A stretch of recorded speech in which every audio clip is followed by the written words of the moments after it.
Hidden in the Himalayas, Bhutan is full of awe-inspiring beauty. But when I planned my trip, I wanted to make sure I was there during one of their colorful cultural festivals. These Tsechus draw people from all over the district to observe spiritual rituals and cleanse themselves from their sins. Drums and horns blare out through the mountainside as brightly costumed dancers twirl through the courtyard. Everyone comes in their best dress with the utmost reverence on this sacred day, both for their king and their faith. It truly was one of the most remarkable cultural experiences I have witnessed, and here's how it went.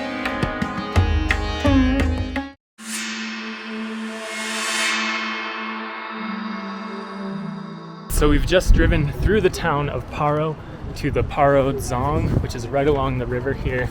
And one of the main reasons that I wanted to come to Bhutan during this week is it's the Tsechus Paro, which is one of the big festivals that they have here. There'll be lots of singing, dancing, everyone's dressed up in their best dress in these beautiful, colorful outfits.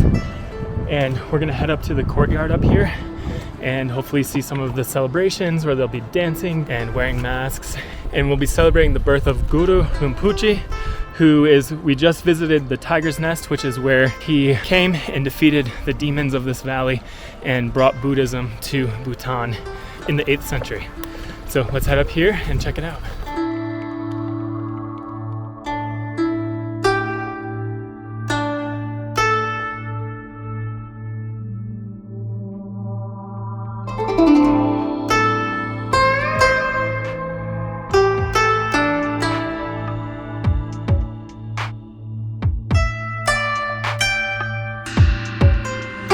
It's been this beautiful walk up, and we're on the other side of the fortress here in this massive courtyard. And just as we were walking through this lane of flags, there were just so many colorfully dressed people walking down and walking up, and everyone's just in such beautiful outfits. So I see a huge group over here. Here's some music and some bells, so let's head over here and check it out.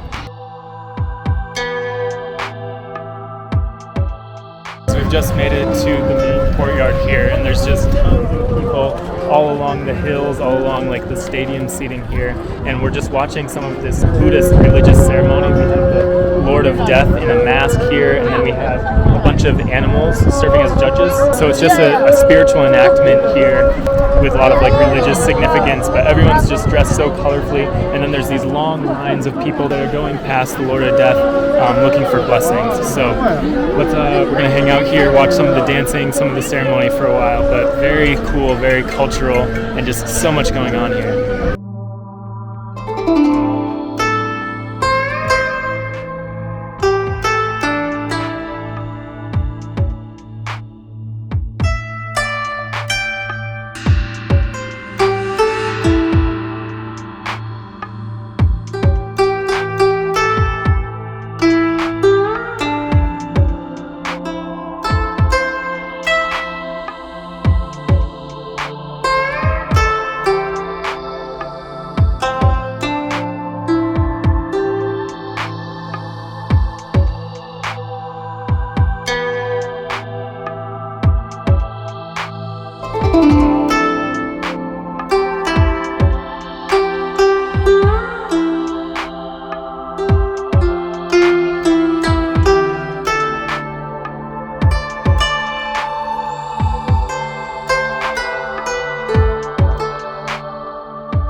There's some more dancing going on here, so we're gonna climb up these stadium seats to try to get a little bit of a higher view.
guys, that was amazing. I love culture and I love festivals, and this was such a unique look at like some of the Bhutanese heritage and history. Some of these dances go back hundreds of years, so there's lots of tradition and culture and such beautiful masks, beautiful dresses, and then when they're banging the instruments, it's very cool. So each district here has their own Tsechu during different times of the year, but the Paru, the Punaka, and the Thimpu ones are the biggest. And so this one's in April, Thimpu's in October, and this goes on for 4 days of dancing and going in for blessings. And yeah, there's lots of historical and spiritual significance to this, and it's very cool to see so many people coming out and everyone's dressed in their best dresses. We spent about almost 2 hours here just watching a lot of the dances, and then different ceremonies will come in and come out, and then there's horns and there's a bunch of monks around, and just such a cool festival to